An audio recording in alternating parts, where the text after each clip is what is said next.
Dr. Jitendra Singh speaking. And I'm saying so not simply for saying, but out of evidence, because the space reforms which happened a couple of years ago have actually given a quantum leap to India's endeavors.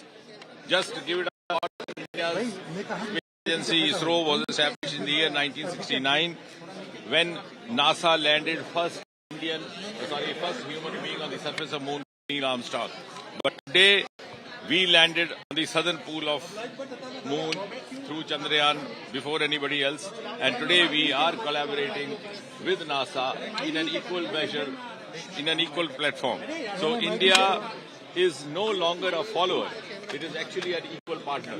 And let me also put it on record that Shubhanshu Shukla, the Indian member of the crew, is going to be the most crucial component of this entire mission, which is going to last about 2 weeks or so. It might be plus minus, because he's the pilot and he's going to perform 7 exclusive experiments which have been designed by India, which have been, the kits have been provided by India. I'm glad to say 2 or 3 of those kits by the Department of Biotechnology. We have entered into a formal MOU with ISRO, between the ISRO and the DBT.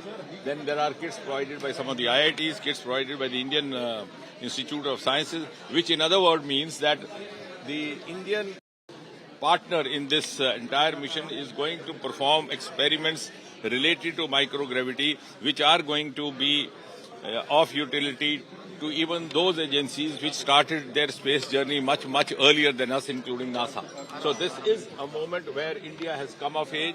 India is today a frontline nation, and it is, I would say, heralds the ascent of India to that pedestal of Viksit Bharat. So the ascent of India to the pedestal of rank 1 Viksit Bharat has started via space. So how does this affect Gaganyaan 1 that is slated to launch in 2027, the fact that Indian astronaut Mr. Shukla is there?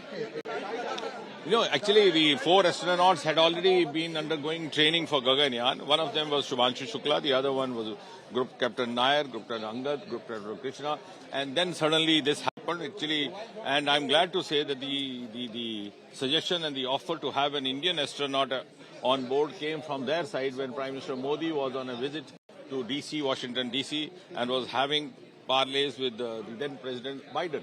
So which means that is also a recognition of the Indian talent, Indian acumen. And in other words, we can say that we never lagged in acumen, we never lagged in potential, we never lagged in our commitment, but possibly the enabling milieu which facilitates such ventures and writes such success stories happened after Prime Minister Modi gave us an enabling milieu. Sir, how big